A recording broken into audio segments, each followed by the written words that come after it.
tonight. Alright! We're gonna have a TV party, alright! Tonight! We've got nothing better to do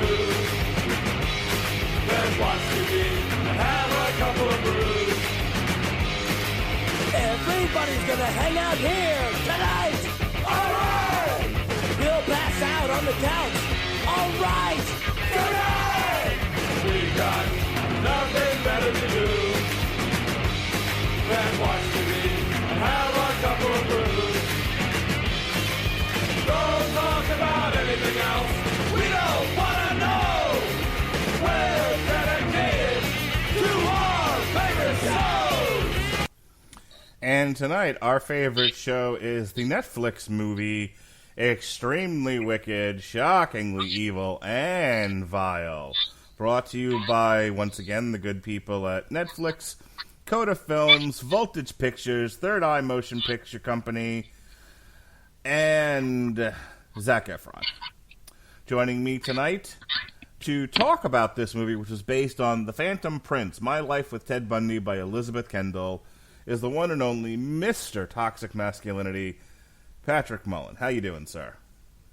You know, Mark, I watched this movie, and I read some excerpts from the book that it's largely based around, and I couldn't help but think there was something that this reminded me of. What's that? Well, I've been listening to a lot of the albums today, and Chicago 18 happened to come into the rotation. Have you listened to Chicago 18, Mark, ever? I don't believe I have, sir. Well, there's a little song on there, and it goes a little something like this. Just say you'll love me for the rest of my life. I've got and I don't want to let go. Will you still love me for the rest of my life? 'Cause I can't go on. No, I can't go on. I can't go on if I'm on my own. I do know that song. I don't think I knew that it was by Chicago 18. Well, it's by Chicago on the album Chicago 18. That too. We should start over. Let's just start over again. Hello. No, very nice, Pat. You are quite the bard. So, we talked about this. Oh, the bar closed already. I stopped drinking. I said bod, sir. Bod. B-A-R-D. Bod. We talked about this offline. Why don't you tell the good people, this is sort of a passion podcast for you, something you really wanted to talk about. So we threw it up on the schedule as an extra show. So, what brings you to the dance here? Why are you so excited to talk about this Ted Bundy movie? So, you know, for those who don't know or have never listened to a podcast featuring the trials and tribulations of my youth, I happen to grow up in the latter part of the 1980s into the 90s, and one of the names that always rung out in my ears because of news coverage and what have you was this name Ted Bundy. And it just stuck with me for whatever reason as a kid, because I guess I heard this name so much in the news. There's a couple names from childhood that, like, you always knew who they were, or not necessarily who they were, but you knew the name, like Ted Bundy, Mike Tyson, etc., etc. And it was because they were about to zap Mr. Bundy to death in a Florida penitentiary. And as such, a lot of media was surrounding this soon-to-be execution of this man who had apparently done so many horrible things, and he got very popularized in movies and documentaries and A&E shows and the like. And I lived in a house where watching those was very commonplace. So it just always was an interest of mine because I always heard the name and heard what he did. So I wound up reading books and watching, you know, the movies that were made about him. Like, I forget the first one they made with Mark Harmon. I forget the name of it. I think it was something like Handsome Stranger or something along those lines. And I don't think there was ever necessarily a good portrayal of him. But then this movie came out, and I have some things to say. Okay. So I was aware that Ted Bundy was one of the more famous murderers in this country. I think I was a little bit more familiar with Charles Manson, the Son of Sam. Actually, I had a friend whose father did brain scans for the Son of Sam, so I've heard that story a bunch of times. Ted Bundy, I was aware of his existence, but true crime has not been a thing of mine until maybe the last couple of years, and it really also depends on what the crime is. But I had heard that Zac Efron, who did the Baywatch movie and is kind of a heartthrob and plays usually the male dumb blonde in a movie, the Mimbo. The Mimbo. Takes his turn as Ted Bundy in this. This was actually a movie that he produced, Zac Efron, and that he does like a surprisingly good job with it. So my wife and I watched it. Pat watched it. Pat wanted to talk about it, so here we are. The movie basically follows from the perspective of when he meets Liz Kendall. This is, of course, taken from parts of it were taken from her book. Basically, there's a contrast between his life with her, where he's treating her well-ish. As far as what's shown on camera, treating the daughter well. But women start turning up missing, and it's not revealed to the end of the movie that Liz actually gave his name. He swears innocence, but yet there's all this evidence that mounts up against him. And so you have this great portrayal of somebody with a pretty severe personality disorder. This is classic sociopathy, something I'm very familiar with in my profession, and it just kind of takes him through the being in prison in Colorado and Utah, and then eventually in Florida. But the second half of the movie deals with his trial in Florida, which is where we see our prosecuting attorney played by Jim Parsons. And eventually, he loses. He gets sentenced to death, and the end credits kind of show some of the more famous parts of the movie. Contrasted with the news footage from real life. So let's talk about it. You said you had some things to say, and normally I'll lead the discussion, but I kind of want you to just jump right out there. What's the first pressing issue you have here? What's your burning desire? I really want to praise the performance of Zac Efron. Good place to start. Yeah. Mark, have you ever watched any of the actual footage of Ted Bundy's trial or conversations? Just what was shown in the credits. Okay. So this was broadcast all over TV in the 1980s, if you were around and saw it. And maybe you did back then. It's just, it's not something that you kind of went back to or anything like that, which is fine. I'm just, a little bit weirdly obsessed with that particular case. But I did watch it, and as a kid, I was always terrified of this man. And not in I never was really scared of movies that featured the supernatural kind of killers, because in the back of my head, I'm rationalizing, well, this isn't real. Ted Bundy was a real murderous, crazy sociopath. And that's a lot scarier when you process it in a real way than Friday the 13th or A Nightmare on Elm Street. Sure.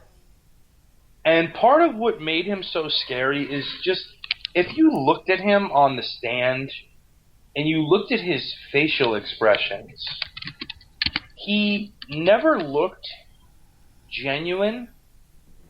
He literally looked like he always had some kind of malicious intent on his mind, and that everything to him was a game. And I think that Zac Efron conveys that so well in this movie, especially in to me, the one-on-one scenes where Liz goes to visit him in prison. I think those are the strongest scenes in the movie in terms of Zac's performance as this awful monster. And I was so surprised by it. Not that I thought he was a bad actor, but he's never been in something that has the gravity or weight that this has. And for him to deliver the way he did, I was so shocked in a good way. Yeah, I've never seen Zac Efron really stretch, or flex his acting muscles. He kind of gets away with he's got model good looks and abs, and and it's not like he gets casted in, really taxing performances. But you're right, he really threw himself into this role, and he comes off as, I mean, I don't know if scary is the right word, but definitely sinister. Sinister is a better word than scary. He comes across as sinister. As somebody who, again, works in the mental health profession, I was sitting. My wife was telling me that, like, her connection to this is that her mom apparently was at USF at the time that the Florida murders happened, and that there was, like, campus lockdowns and everything, and there was a real threat that this guy, my mother-in-law was going to be one of these victims possibly. So. Yeah, I had a similar experience in that respect with Son of Sam, David Berkowitz. Mm-hmm.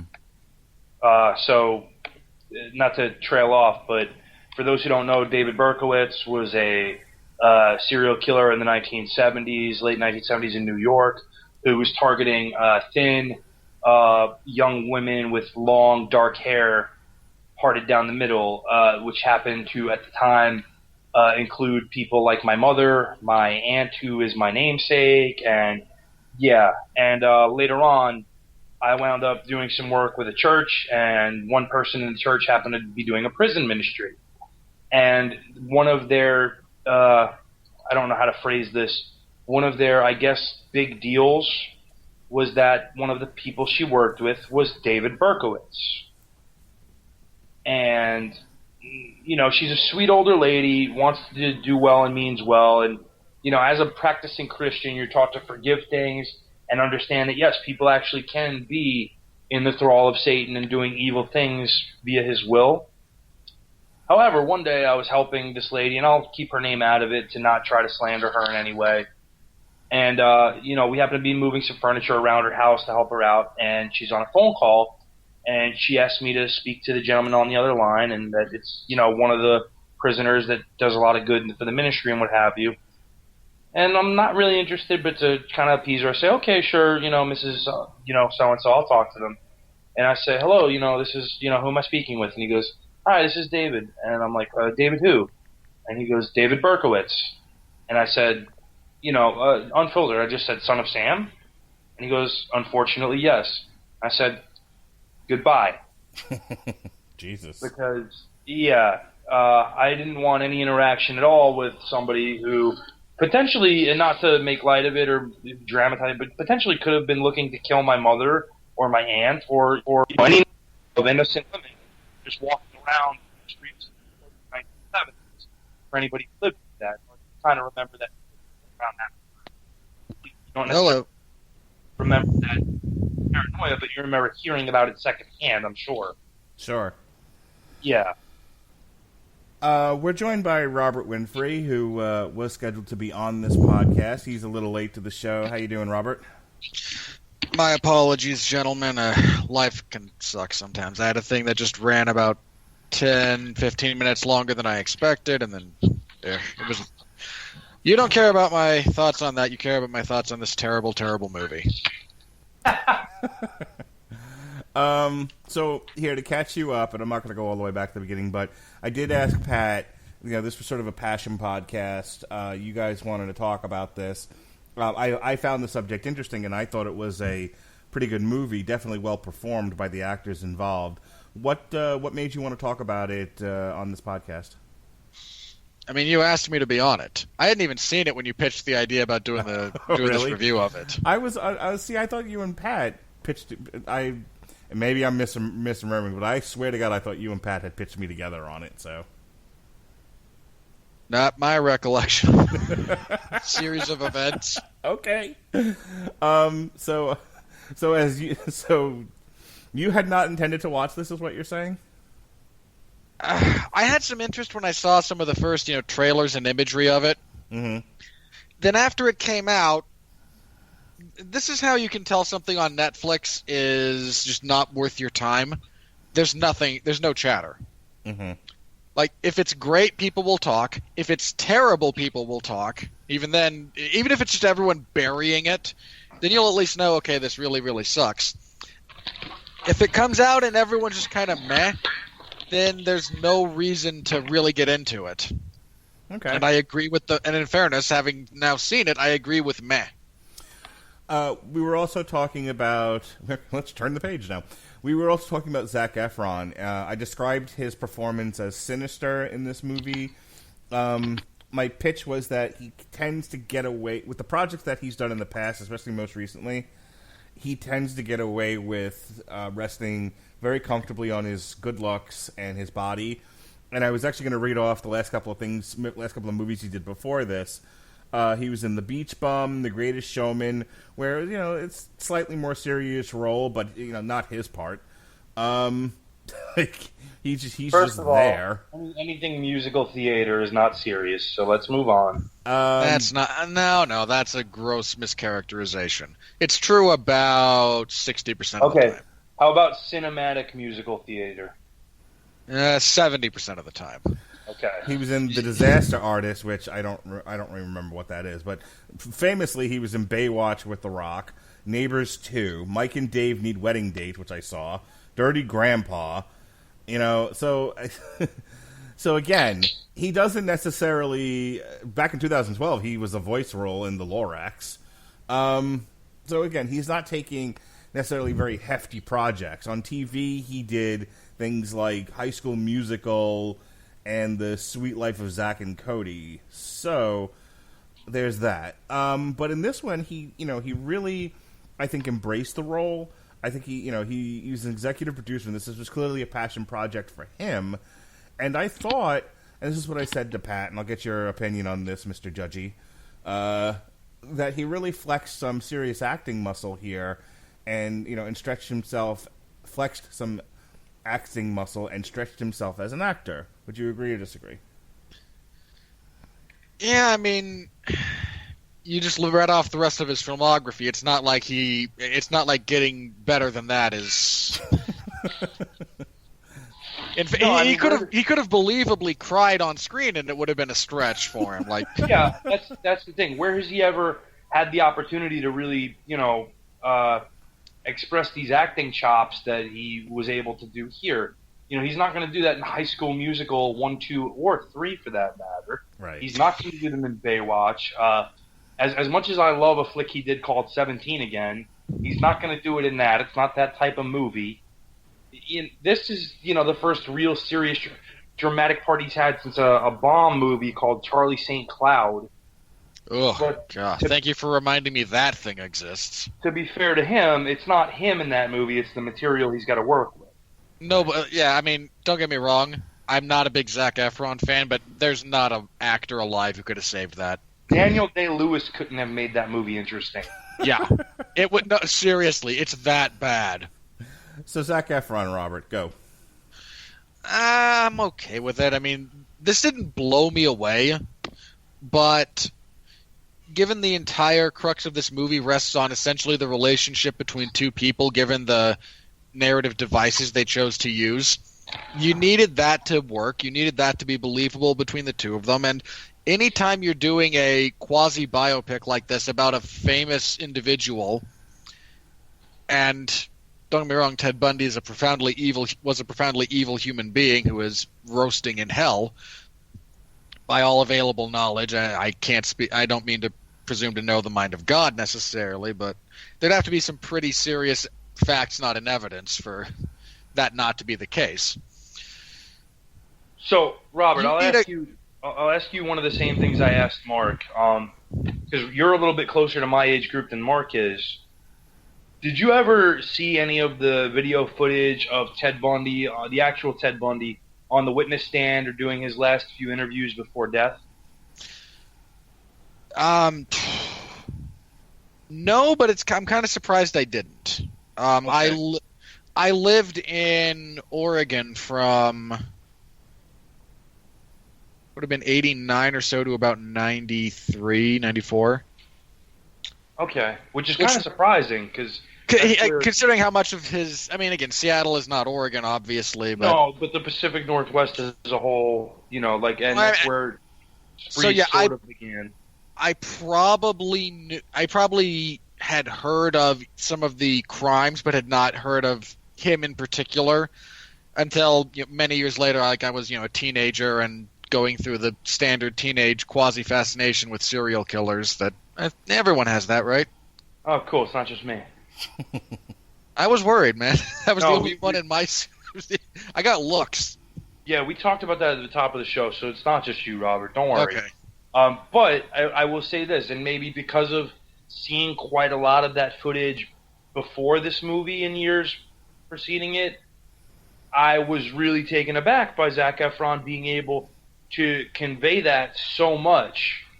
Even looking as different as he does than Ted Bundy, which, I mean, let's face it, Ted Bundy may have been, charming and handsome for a serial killer, when you compare him to the likes of, again, the aforementioned David Berkowitz or Rodney James Alcala or whoever you want to throw in there.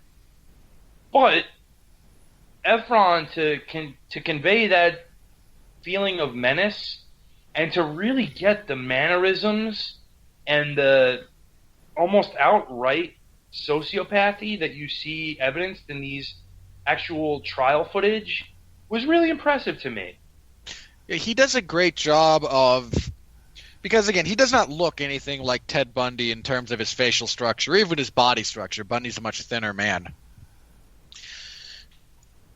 He does a great job of kind of evoking him in the scenes where he's not able to get a straight-on replication. Some of it's speech patterns, some of it's the little stuff he does with his head. You mentioned this, just the way he doesn't really connect with the world as far as sociopathy goes, the malignant narcissism. And it's hard to be a charming narcissist. And I don't just mean that as a personality disorder. I mean playing that. And he does kind of get that across. So, yeah, he clearly did a lot of film study and did a lot of prep work for this. He doesn't really sound like Bundy in the voice, but he does enough of kind of the same speech patterns that it still works, even though he doesn't have the accent. So, again, this reminds me of, not to the same degree, mind you, but it was said about Will Smith's version of Muhammad Ali. Because Will Smith does not really look like Muhammad Ali. But he does such a great job of invoking everything about Ali, from, again, the way he talks, the cadence of speech, the physical presence in the world, that, yeah, you can buy it. And that's kind of the vibe you get here with Efron. Again, not to the same degree that Will Smith was able to with Ali, but the same fundamental principle. But also, to Efron's credit, in Ali, you have a bombastic, energetic, put on kind of a persona in much of that film. The key to someone like Bundy is the subtlety of the evil mannerisms and menacing looks and the overall presence, the arching of the eyebrows at certain times. It's little stuff like that where he gets it and he delivers on it, and I think he deserves a lot of credit for that. And I think we're probably all going to come to the same conclusion that this is not necessarily a great film, but it's a very good character study. Yes, this film rests on the performances because it's not directed with a particular aesthetic. It's kind of, the direction is kind of, it's just kind of there. The best thing I can say about it is there's some interesting camera work at times to help give Bundy a bit of menace during mundane sequences. Yeah, but there's no style here. There's no. This has all the visual flair of a Hallmark movie. I didn't want to get too far ahead into the film craft of this, but let me just throw this out there. If you take a movie like, say, Nixon, for better or for worse, had an aesthetic to it. So usually this is kind of my go-to, a lot of the Oliver Stone movies, whether you love them or hate them. There's pretty much look, you can pick any Oliver Stone or Michael Mann movie, and you can make the same point. Have a style and an aesthetic, and this isn't a question of whether or not you think it's good. You can definitely tell this was done artfully. This one screams made-for-TV movie, which was interesting because it was shopped at Cannes, and I think it won some awards. I have to look again, and it had I don't think it didn't win anything, but it was well received. It's very much reminiscent of a movie we talked about, or you guys technically talked about. I talked about the soundtrack, but it's very reminiscent of The Dirt in that respect. Yeah. The Dirt had kind of the same thing going for it, where it was where essentially you don't have a director as you have a guy telling you when to turn the camera on and off. Yeah. Which is not the purpose of a director. A director should have vision. This is actually something that Jesse and I talk about on Metal Hammer of Doom with a lot of music videos, where we're not really understanding in 2019 why some people choose to make a video of the band just playing in a warehouse somewhere. Right. And it's that kind of aesthetic. Yeah, but I would say again, we're kind of off the Zac Efron is really good in this aspect. I think the most powerful thing about him portraying this menacing, threatening individual is that at no point during the movie until the very end do you actually see him commit these acts. Right. And he's still able to put fear into people watching this and still make them feel uneasy.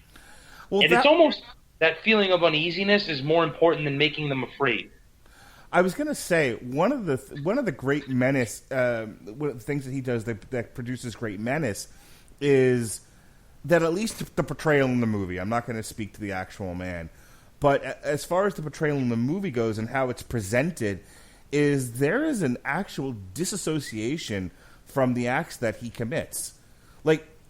Zac Efron really makes you believe that this character believes he didn't do those things. You know what I mean? Yeah. When he's pleading with Liz over when he's initially arrested. Right. And they're talking in jail via the phones, via the booth. Liz, I didn't do these things. They just think that because they showed her my picture beforehand.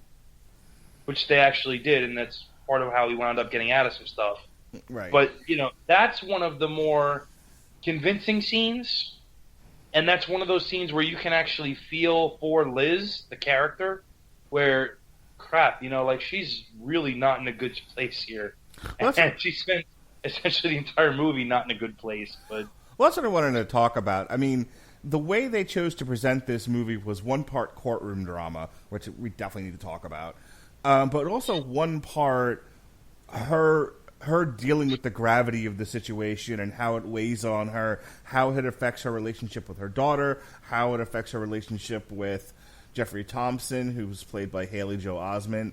And so we should probably move on to that. What did you guys think of, one, the choice to focus so much of the movie on her reacting to these things and her relationship with Ted, and what did you think of the performance in general? I'll start with you, Pat. So I think it was a novel approach in the respect that it's never been approached from that view before. And considering the source material is the book that she kind of ghost authored, for lack of a better word to say it, it's a cool perspective to think about because, to the rest of the world, he's this awful, evil, vile individual committing these unforgivable acts of, the most heinous nature. And yet there's this other side to him where he's living a different life with this woman, with her daughter. And so it's one of those things to think about where maybe she's hearing something or maybe she's perceiving something, and she has to reconcile that with this man who, has sort of in a way in her mind rescued her from her past terrible relationship and has become a surrogate father to her daughter and has been this emotional comfort pillar for her and support. And all of a sudden you're finding out, or suspecting, I should say, that there's a chance he could be involved in these horrendous things. And how do you deal with that? It's, I've never dated a serial killer. I'm not ruling it out. That you're aware of. I'm pretty sure. But the only thing I could think of is like, if you've had like an abusive relationship of any kind, whether it be with a significant other or a parent or something, that you have to reconcile that as much good as maybe comes from one thing, does it outweigh these horrible things on the other side? And you don't find out till the end of the movie that part of why he was initially picked up is that she gave a description of him and his car to the police, just being an honest citizen, not suspecting he was even involved in anything. She just did it for the sake of honesty and being a responsible, civic-minded person. And that's honestly what led to his first pickup in terms of these, disappearing women who were later found murdered, mutilated, etc. So she's got some sort of seed of doubt in her mind when he gets picked up, and it gets exacerbated. But it's fascinating, honestly, to think about how you can spend this time, not know these things. And one of the things they don't really touch on in the movie that they touch on, or she touches on, I should say, in the book, is that she eventually one night found a crowbar and mask in his car. And that was the last straw for her, where she was like, oh no, I really think there's a good chance he's responsible for these things. And she didn't know what to do. She was fortunate in that he got picked up by the police and didn't have to deal with the repercussions of him finding out that she went digging through that stuff, or God knows what could happen to her. I thought she did a pretty good job of playing a woman who is grasping at hope, but drowning in the reality of her situation and trying to reconcile those two polar opposite places in her psyche. Cognitive dissonance is a bitch. Indeed. I will tell you also that the weight of this movie and whether or not it's good, I think, rests a lot on how it affects you personally.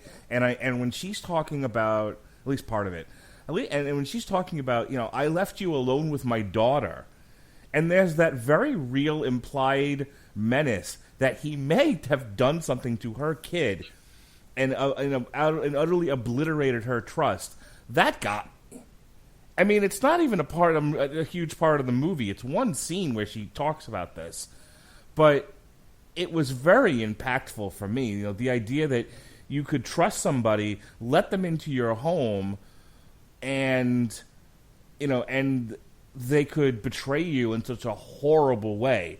I thought it was pretty well done. I thought it was a point that needed addressing. What are some of your thoughts, Robert?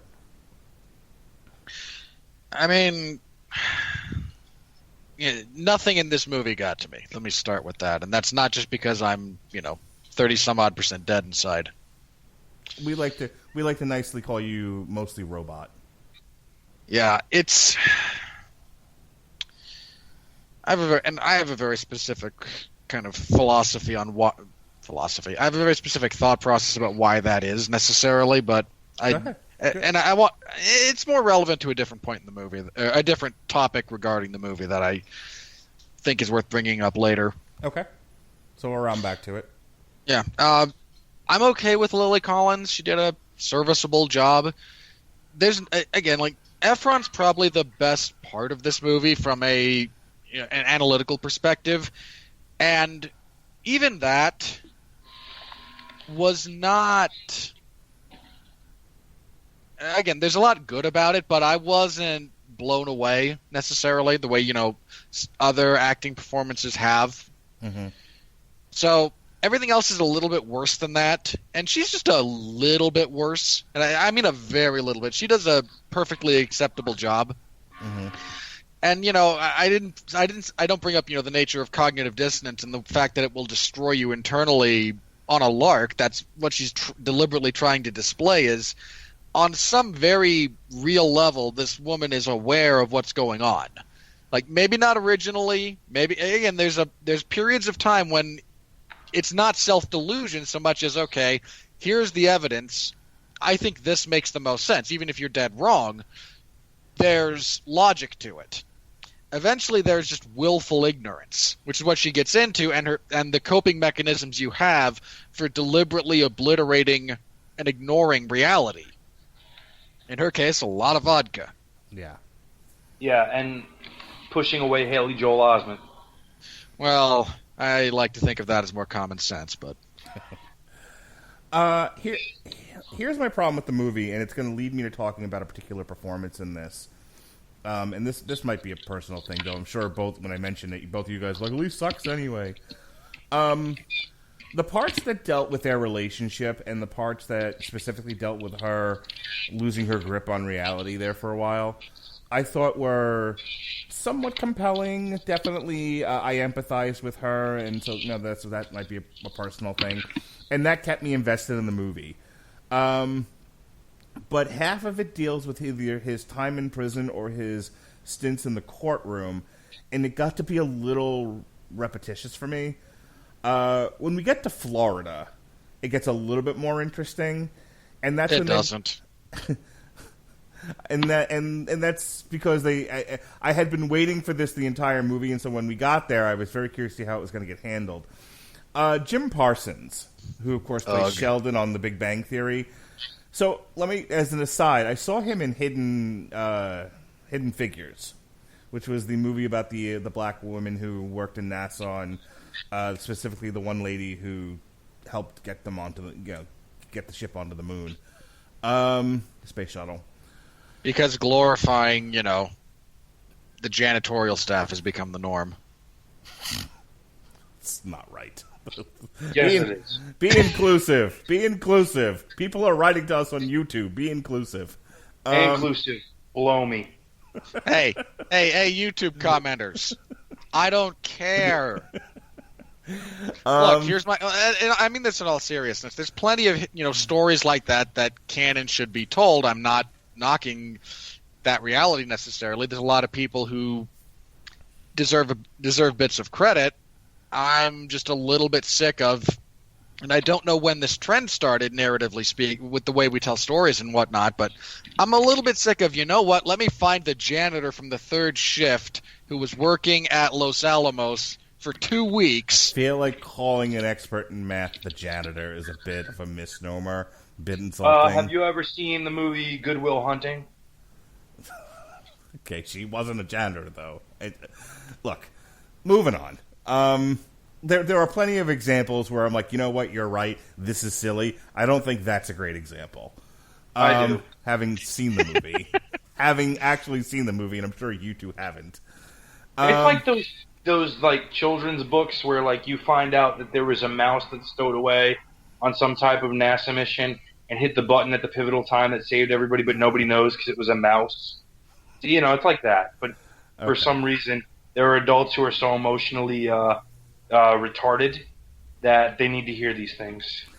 So, Jim Parsons in that movie, too, and he kind of plays racist Sheldon. And I thought, okay, well, maybe that's just the part he was given. So now he's playing the part of a Florida prosecuting attorney. And I'm like, okay, this is, like if he comes across as Sheldon again, only this time he's Sheldon the lawyer, I'm kind of giving up on Jim Parsons as an actor. Dude, I gave up on Jim Parsons as an actor 2 seasons into The Big Bang Theory. I don't know what took all you so long. Well, again, that he was playing a very specific kind of character, and I figured, okay, well, if he's any kind of an actor, he can do something else. Well, hang on. Before you all yell at me, let me at least make my point. I wasn't going to yell at you. Okay, terrific. Let me make my point, and then you can yell or not yell. All right. So I was really interested in his part in this movie because I wanted to see if he could lose himself enough in the part and convince me he's anybody but Sheldon. He fucking failed miserably. I got Sheldon the lawyer the whole time, like down to the mannerisms, and I even said something to my wife at the time. I'm like, I can't not see Sheldon. And I think that's a failure of acting on his part. Like, granted, there's no director there to kind of tell him, hey, could you try it with an accent or something? But no. Sheldon the actor. Okay, Pat, go. Right, so there's a terrible movie called Wish I Was Here with Zac. Yeah. So I'm assuming Robert's seen it. a long time ago. I don't remember anything about it. I don't remember too much about it. Like, the details would completely escape me, but oof. Yeah, it sucks. It's not good. However, Jim Parsons is in it playing kind of a... I don't want to call it a bit part because that's not fair, because the part he has actually does have weight in the movie. He actually does really well in the part they give him in that, as kind of a struggling actor looking to audition, and interacts with Zach Braff's character and introduces him to this group of actors. If you want to see him play outside of Sheldon competently and well, he does it in that. Okay. In this one, because he has to be a lawyer who is so matter of fact and, cut to the chase, it's not a strong part for him in that respect to show any range, show any emotion, because that's the part he's been playing for 17 years on CBS on a show that died, its fourth year in, give or take. Yeah, I mean this in all fairness to lawyers, which I find is a profession that is overly demonized. It's one I have looked into at various points in my life, because there's things about it that attract me to it. You would make an excellent lawyer. I'm attracted to it in no small part because I'm a little bit aspy. You're a lot of aspy. With your asp and my eidetic memory, Robert, we'd have made a hell of a law firm. You really would have. Though, if you guys do get your law degrees and form a law firm, could you please call it Dewey, Screw 'em, and How? Well, yeah, we need you in there though as the Jew, because That's fine. I too have contemplated going to law school because being a social worker sucks. And it's Dewey, Cheatham, and How. Sure. Yeah, it is Cheatham, and you just spell it slightly like Channing Tatum's last name. But then if we put that on there, he'll try to sue us for some kind of infringement on his life, despite the fact that his entire career is. So you wanted to be a lawyer once upon a time. Go. It is a profession that attracts very detail-oriented, very in-depth, people with very dedicated, in-depth minds, and that has a lot. And Asperger's does tend to run in that direction. I, for example, don't have a tremendous amount of interests. I have a few, and I just go really, really deep with them. I don't have a whole lot of sports I watch. There's 2 or 3, but I can give you a lot of details about all of them, and I can talk forever about some of them. And the fact that you are, again, especially lawyers in high-profile situations, the very successful ones, they are very driven like that. And so he's playing a character that has a bit of that already in him, despite the fact that the DA is, in addition to being a lawyer, a publicly elected official, and no one with half a brain cell would vote for Sheldon to do anything. I mean, he couldn't get elected dog catcher. Sure. And he's never able to channel that kind of charisma that, even as small an effort as you have to put forward to get elected in a state like Florida, he's never able to really channel that outside of, well, I'm still quirky. Yeah. And thankfully, and I will say this, he does come alive a little bit when they actually get into the courtroom. All of the stuff that is not very specifically him addressing the jury falls very, very flat. And that stuff that, again, involves the actual courtroom procedures is just like Nebraska flat instead of Kansas flat. It's still flat. So I'm just thinking of 3 different examples of dramatic courtroom performances, and that were good or bad or just in general. Just, I'll say them, and then you can decide because I don't want to argue about them. But I'm thinking Tom Cruise in what is it? A Few Good Men. Thank you. I knew it was Nope, A Few Good Men. So you have Tom Cruise, who's very dramatic, not realistic, but very dramatic. Oh, that whole scene, while glorious, is utterly unrealistic. Of course it is. I'm not suggesting terrible. I'm not suggesting, hey, if you want to be a lawyer, you should watch A Few Good Men. What I'm saying is, Tom Cruise did a very effective job of taking it, something that could be very dry and making it very dramatic and, grabbing the viewer from the screen. I'm thinking of Matthew McConaughey in... Lincoln Lawyer? Nope. No. Samuel that would Jackson. be a better choice. A Time to Kill. A Time to Kill. It's very specifically, where the monologue he gives at the end, where he finally grabs the jury by playing on their racism. Again, he does kind of in the reverse of Tom Cruise, though. He's very quiet and has a quiet forcefulness about that last speech there, but it's also very dramatic. Then you had the series, The People versus O.J. Simpson. Ugh. Which I thoroughly enjoyed. Please don't bring up John Travolta as Robert Shapiro. In general, the whole, this is the series that is very much in a courtroom, most of it, and we're talking about the dryness of lawyers, but in all three cases, to one degree or another, these are all filmed and acted in a way that I thought was very engaging. And again, I go back to this movie now, and the stuff in Florida is almost the entire third act of the movie. And I wanted it to be more engaging and more dramatic and more gripping. And I feel like they sacrificed a lot of that to give you that realism. But this is still a film.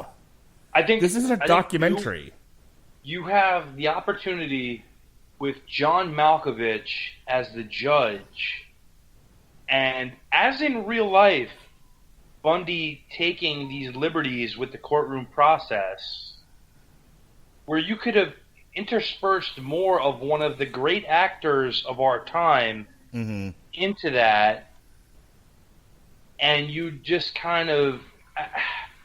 It's a hard balance, because I do think that by minimizing him, when he did get into things, it made it feel more valuable, but it was at the cost of sitting through a lot of... And again, I feel bad picking on him, but a lot of Jim Parsons procedural blah. Yeah. There's you can still, if you want to put Jim Parsons in that role where he's very matter of fact and very dry, that's fine. Then you have to do something with the camera work, because the only thing livening up those scenes are you're absolutely right, are the interactions between Zac Efron and John Malkovich. But there wasn't enough of it to really keep me engaged, and so I'm kind of like, so I remember being, I don't want to go as far as saying bored, but I kind of, I was kind of looking at my watch at times going, is this going to go anywhere? Are we going to do anything here? So spin the camera around, show them sweating, do something. Have you guys seen The Rainmaker? No. Oh, describe it to me. I might have. Matt Damon, rookie lawyer, first case against an insurance company. No, haven't seen that one. It's based on a Grisham novel, and I'm a big Grisham reader, so I happen to see the movie. Damon's stuff in the courtroom is very, in terms of a movie from what you'll see, it's very accurate to what a trial would entail and logical steps he would take within that system, but it's done without making it overly boring and not emotionally investing, and it's also done where it's entertaining. So it's not impossible to do that, and I think the fact that you take this personality in Bundy and you're not able to do that is a huge knock against the director of this film, because it's honestly, if you go back and watch the actual trial footage of Bundy doing this stuff, his reactions and his mannerisms and stuff, knowing what you know about him now, is captivating enough to keep you watching the whole time in some type of suspense. And granted, there's a little bit of it because, wow, this is the real monster versus the guy who's playing the monster. But at the same time, they're able to do that in real life with this, I don't want to pick on the actual prosecuting attorney, but he sounds very much like a southern bumpkin as he phrases these questions of Mr. Bundy. Somewhere between Jim Cornette and Gomer Pyle. But I'm still engaged as I watch that. So I almost question whether they should have just focused on Efron the whole time and not even bothered to cast somebody like Jim Parsons in that part, because it could have been anybody doing the same thing. Yeah. So Joe Berlinger is the director of this, and he, according to the wiki, particularly focused on true crime documentaries, which include, but are not limited to, Paradise Lost, The Child Murders at Robin Hood Hills, Crude, Whitey, United States versus James J. Bulger, Intent to Destroy, Death, Denial, and Depiction.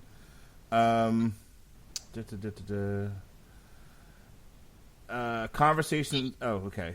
Sorry. Berlinger spearheaded 2 2019 projects centered on the infamous serial killer Ted Bundy, one of which is what we're talking about. The other which is Conversations with a Killer, the Ted Bundy tapes. Which is a much more interesting watch if you're going to watch one of the two. Oh my God. Berlinger made his narrative feature debut with Book of Shadows Blair Witch 2. Well, I'm done with talking about him. Yep. Thank you. I was waiting for you to get there. I was genuinely waiting for that. Like, okay, no, I know what's coming. Just let him get there. Oh, Lordy. Okay, well, now we know why this was not very well directed. All right. Anything else about this movie, Robert, that you felt is worth talking about, bringing up? Any burning desires? Yeah, one.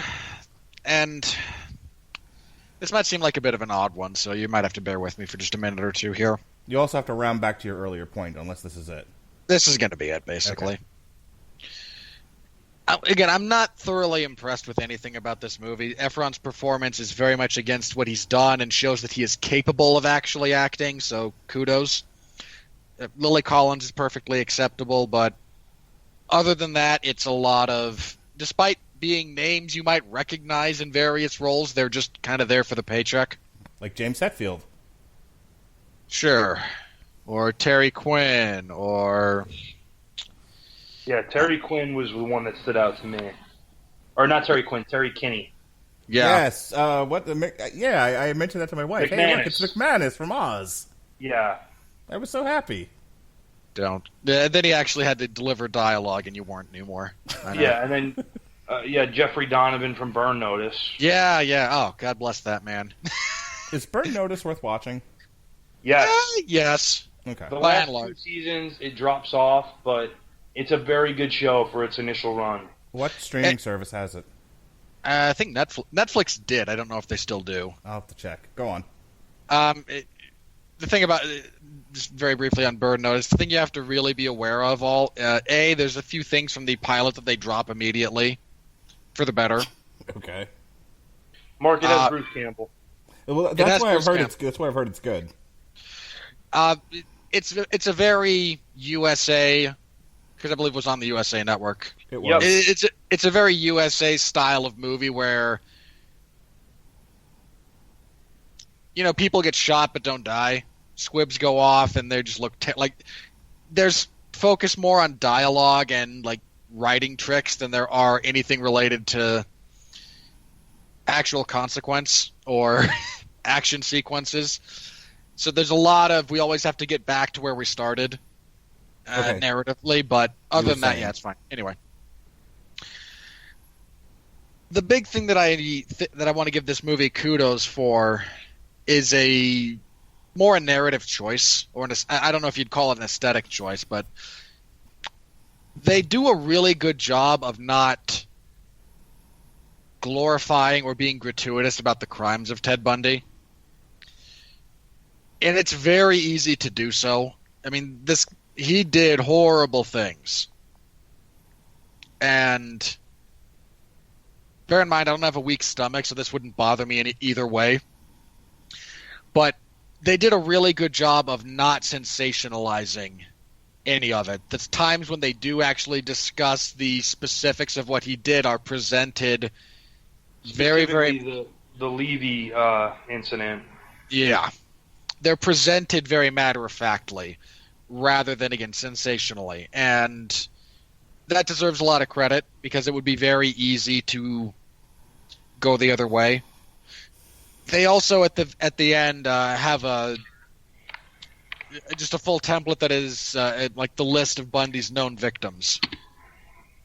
And we do a lot, especially over the last, certainly over my lifetime, probably dating back before I was born. Mark might be able to speak more to this as, the elder statesman of the group.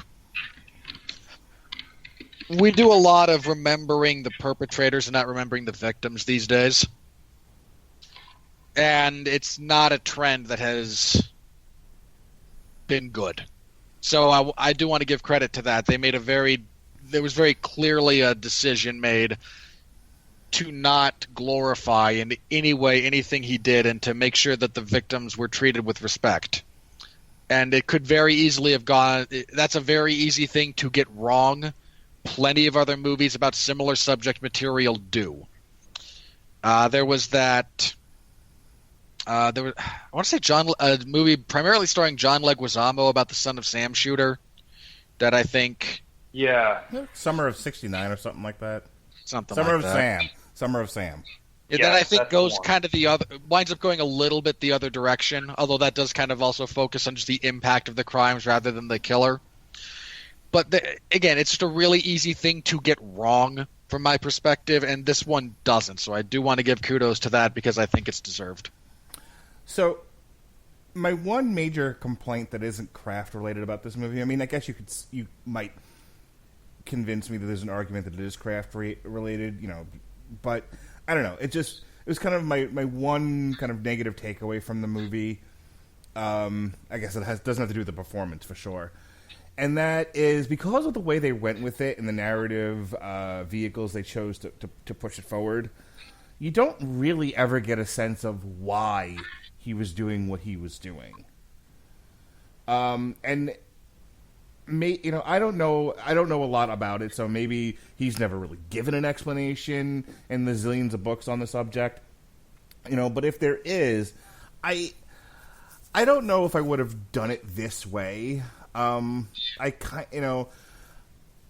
would have liked to have seen him at some point in the movie. I mean, he does the bit where he blows on the glass and and he says what he did to the one woman, but I don't know. I just feel like he's kind of a force of nature character, and I know, and there has to be, and I feel like the human being, there has to be more to him than that. Well, and I understand that he's a sociopath, and and sociopaths don't necessarily need a reason, but that needed to, I think, be shown in the movie, portrayed in some way, said by the character. I don't know.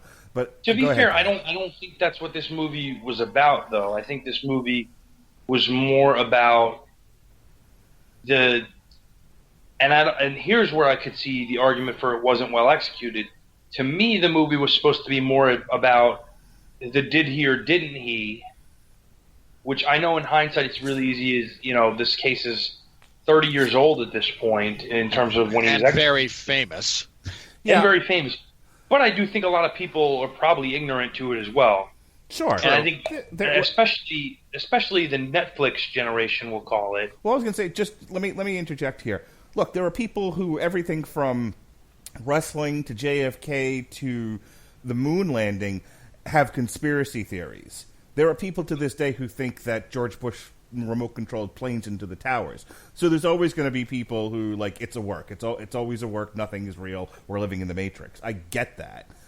I will say, though, if you want to buy into the Bundy was set up nonsense, I don't mind you. But the fact that and let me be clear, this is not a knock on any of the police work that was done to the best of its ability at the time.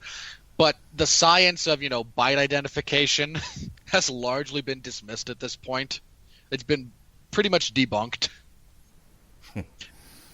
Yeah, but where I was going with this was, the movie's not necessarily... The narrative that this movie tries to put forth is the did he or didn't he from the perspective of Liz. Right. Yeah. So it's not necessarily about the motivation of why he did these things, so much as finding out that he did in fact did do these things. That's fair. I can still want but it. I think it's poorly executed from that perspective, and that's the problem. Yeah, no, I don't in any way disagree with you, but I think I can still want it, and sort of disassociate myself from my wants and needs in a picture to what was the point of the picture? What was it trying to do? And even at that, as you said, it doesn't really hit the mark in what it's trying to do to begin with. Go ahead, Pat. Well, and again, the other thing about that is, again, Bundy was... Oh, God, how do I say this? Candor was not in his nature. Mm-hmm. There's no way he could have believably actually given an answer without horribly breaking everything we know about him. And at the same time, a lot of the psychological insights that we have nowadays were not present at the time. Sure. No, I would imagine he didn't get a tremendous amount of psychoanalysis over the years. I think, I don't know. This might just be my own perspective, and and I said this before you came on the podcast, Robert. Given my profession and my education, there's a natural tendency for me to want to get into the why of things. Then I would, and let me be clear about this. I had a much harder time watching parts of the Ted Bundy tapes. Yeah, and that's because I have nothing really. Let me put it like it takes a lot to be presented to me that I know is either fictional or a fictional representation of reality to disturb me. Mm-hmm. It doesn't faze me. I know even if you are representing reality to the best of your ability via some form of interpretation, or even as strict as you can be with documentaries. Documentaries, again, it takes a lot to really kind of get at me because, again, despite being more real, it's still being filtered through some kind of lens.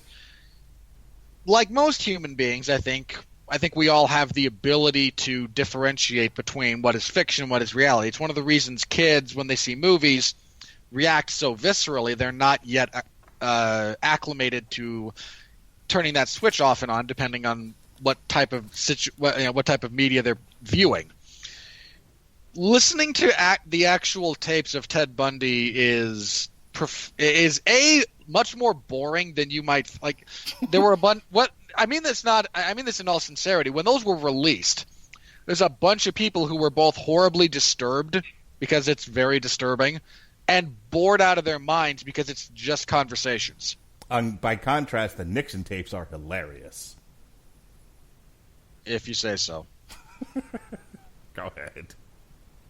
But so again, I'm just saying, if you are curious about that, and you have the constitution to listening to one of the most notorious and brutal serial killers we've had in this country wax poetic on occasion, I'd recommend that. If you don't have that, if it's not within you to go through that, then fair play. I don't judge anyone for that. You're probably a better person than I am.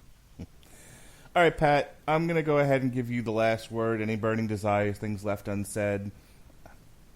I think when you make this movie, you're trying to do a number of things. You're trying to create the narrative around the Liz character in terms of her being the significant other of this just evil person who is responsible for all these horrific things and has to balance that with how good he is to her and her daughter, which is a perspective, like we talked about, hasn't been seen. You're putting it up against, I think before this there were at least 6 movies where Bundy, if not was the principal, was involved in some way, because I know they did movies about the Green River Killer where he had volunteered his services to the FBI to try to help profile them. So you're trying to come at this from a fresh perspective. You're trying to capture the evil, vile, wicked person that perpetrated these things. You're taking on a lot. And this definitely was a case of a guy at a buffet loading up his plate and not being able to finish the meal and not touching some things that he wanted to. Okay. Robert, go ahead. Now, I agree with that. they very clearly went for this from a specific angle, which, again, is the only kind of reasonable hook you can have for this kind of thing. And that leads to a bunch of weaknesses and strengths inherent in the methodology you're trying to employ, and you also have a largely incompetent director who's unable to actually balance that and really kind of make things work. This is a somewhat competent movie, but it's utterly forgettable. And that's a shame, because I think handled better with a few more people behind the screen to make it work, this could have been something actually memorable and, you know, transformative, at least for, you know, Zac Efron. I'm going to go ahead and make one small argument with that. I think it's forgettable for the three of us, largely because, one, we immerse ourselves in film. I mean, you and I do a weekly podcast. Pat, you're no slouch in the film analysis department. We really go at this stuff. My wife loved it and wanted to watch it again.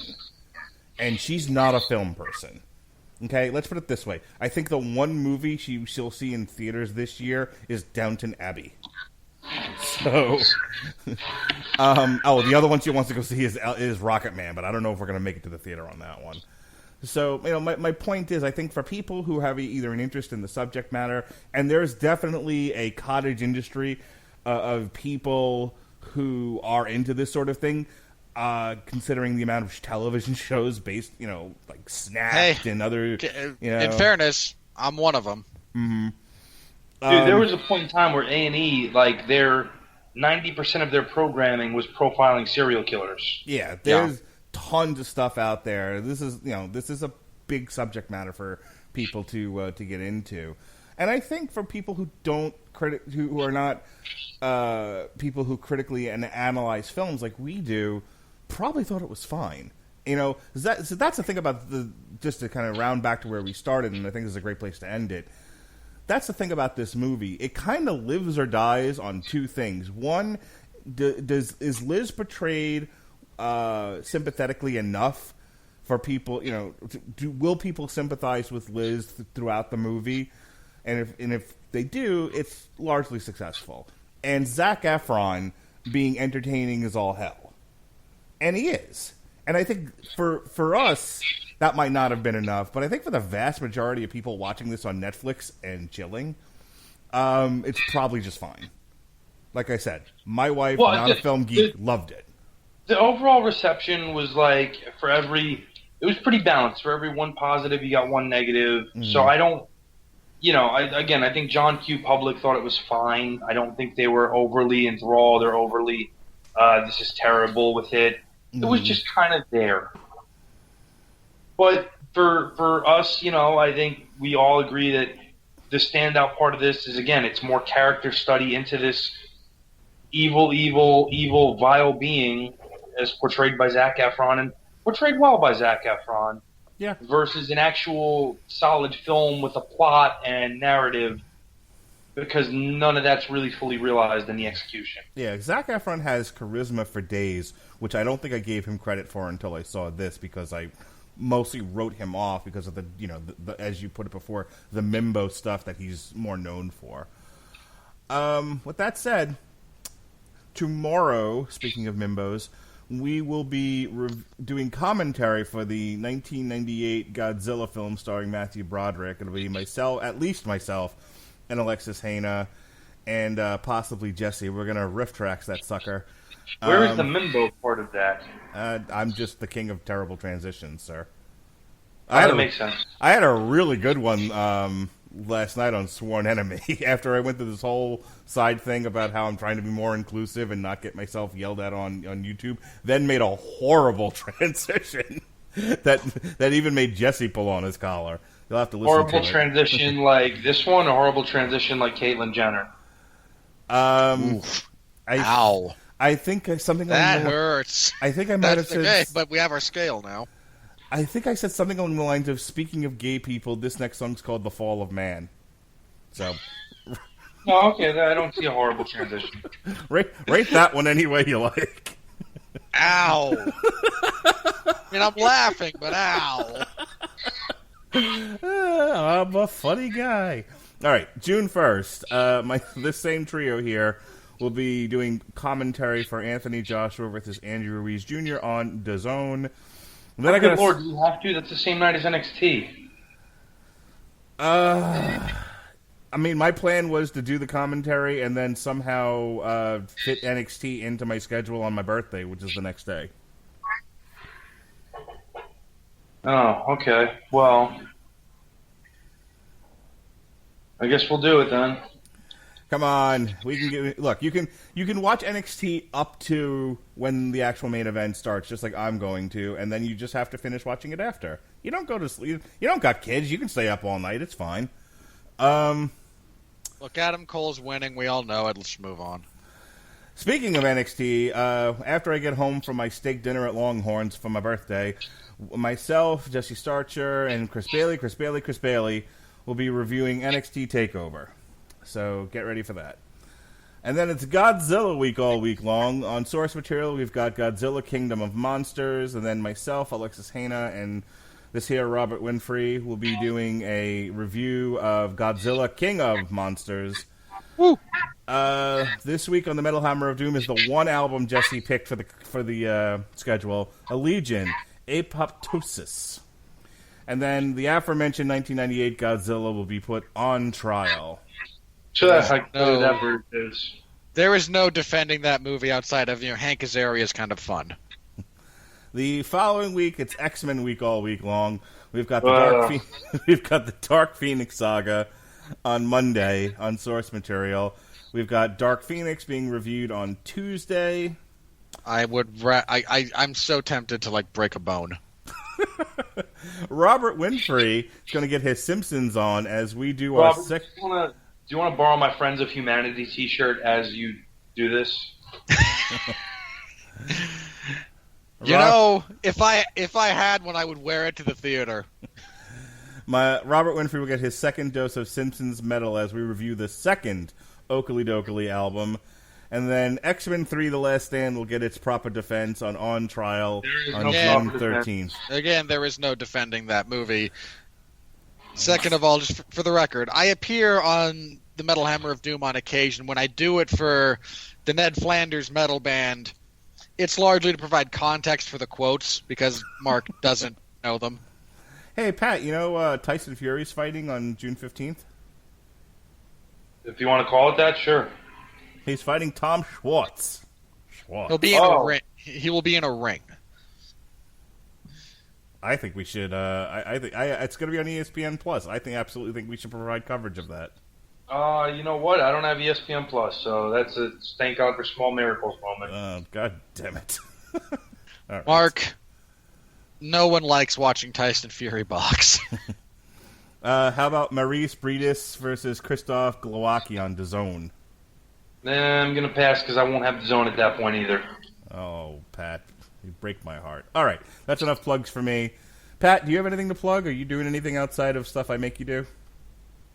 I can't say that I am, no. All right. Well, the Casual Heroes just kind of up and died, didn't it? Yes, it did. However, there's been 2 Instagram posts in the last month. I don't know where or why, so I replied to one of them, hey, remember when we used to do stuff? I think that's the other Chris. We know like a zillion Chris's, but I believe Yes. that's Chris, the producer of that show, streaming video games. It is, and then he responded no, and so that's pretty much where we're at. Terrific. All right, Robert, tell us briefly about your MMA schedule and how you don't have a day off between now and December. I don't have a Saturday off between now and the end of the year. Okay, that's what I said. Whatever. No, In fairness, allow me to... I can prove it. No. Wait. Okay, I might have the literal last Saturday of 2019 off. You can plug the next 2 weeks. Go. Because... no, November's weird too, though. Okay, so now through Thanksgiving, I do not have a Saturday off. Yep. Yeah, the last Saturday of 2019 would be December 28th. Yeah, there's nothing scheduled for that at the moment, and there probably won't be. There is an event scheduled for the 23rd of November, though. Oh my god. Anyway, this coming Saturday, I will be covering UFC Fight Night 153, 3. It's the UFC on ESPN Plus 11. We lost the co-main event today. I'm actually not calling that a loss because anyone who is excited... It's Ilar Latifi who gives a fuck. Latifi and Ozdemir. I would like... Look, if you were excited for Latifi versus Ozdemir, you're related to one of them.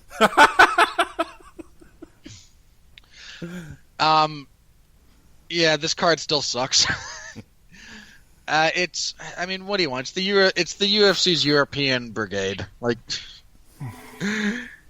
Oh, I can't remember. Jack Slack had a hilarious way that he described it on his most recent podcast, so listen to that because it's there. The main event is still intact. Gustafsson versus Anthony Smith. Your new co-main event is Jimmy Manuwa and Alexander Rakic because we must have back-to-back light heavyweight fights because God hates me. God doesn't hate me. You owe me a beer. Hey, stay home, fuckface. Look. Believe me, I would if I could.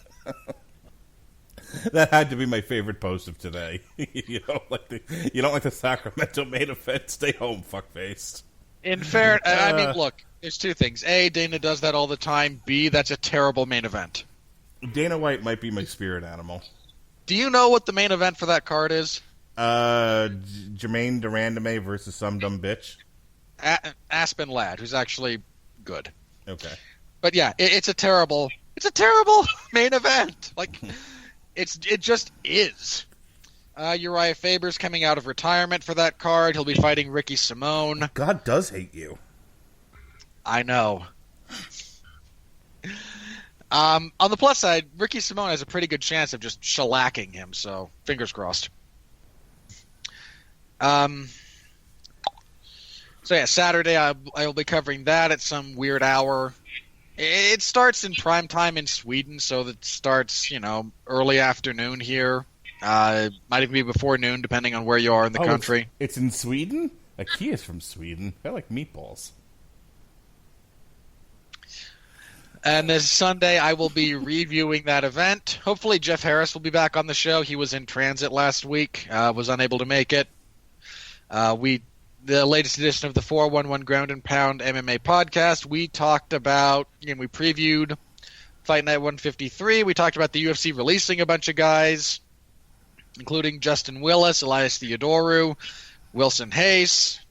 And look, they cut a bunch of flyweights because they hate the division and they're getting rid of it. They cut Elias Theodoru and because his fights are just He's so Canadian. bad. Great hair. I'm not glad Elias Theodoru's gone, but I am kind of glad I won't have to watch him fight. So, And then this coming Sunday, we'll have a review of Fight Night 153, and we're previewing UFC 238, which I'm really hoping holds together because I am so excited for this card. I'm going to try to rush home from the drive-in after I see The Secret Life of Pets 2 just so I can at least catch the pay-per-view. Hey, listen, folks. I don't know where you're listening to this. Could be Spreaker, could be iTunes, could be Spotify, could be any number of places. We're all over the place. But here's what I want you to do. I want you to download an app called Podcoin. Okay? We're on it. You can listen to us there. And if you do, and you listen to all your podcasts on Podcoin, you amass credit, points, whatever, and eventually you can cash those in for real money or gift cards or some such thing. So Podcoin, it's my new obsession. Everyone should get on Podcoin and get paid to listen to podcasts. It's fan-fucking-tastic. I can't. Why can't you? I went to the web, I saw you link this, so I checked it out. Apparently it only works on mobile devices. You don't have a phone? How many times do I have to tell you that? This is at least the third. Okay. No, I do not have a cell phone. You can't do it through the website? Apparently not. Apparently there's not a browser option. Huh. Okay, well, unless... I might have to go through it in a little bit more fine detail, but... What about a tablet? No. Not one that it's weird. My tablet's weird. It's old. Do you have a Kindle? No. All right, so here's what we're doing, everybody. Go over to GoFundMe. You're going to see a GoFundMe to get Robert Winfree a tablet.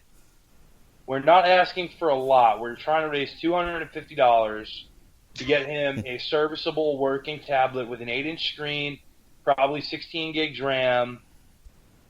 Listen, if anybody wants to put in for the protection plan on it, that is optional. We just want to cover the cost of the tablet itself.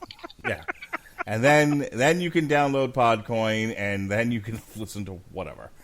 But yes, I am. They're not paying me to do this. This is a free plug, but I want people to get paid to listen to podcasts. I support this. I support this more than I support, the Leukemia and Lymphoma Foundation. This is like the second thing. That's the second thing I'm passionate about. The first thing is Podcoin. Everybody should download Podcoin and listen to your podcast there. And make sure you subscribe to the Radulich Broadcasting Network on Podcoin.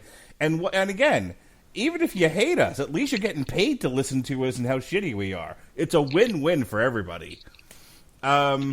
Also, if you have an opportunity to leave a review on iTunes or wherever you can leave reviews, go ahead and do that so that we can become more visible and you can share the hate. Sound good? Yeah, YouTube commenters. The gauntlet has been thrown down.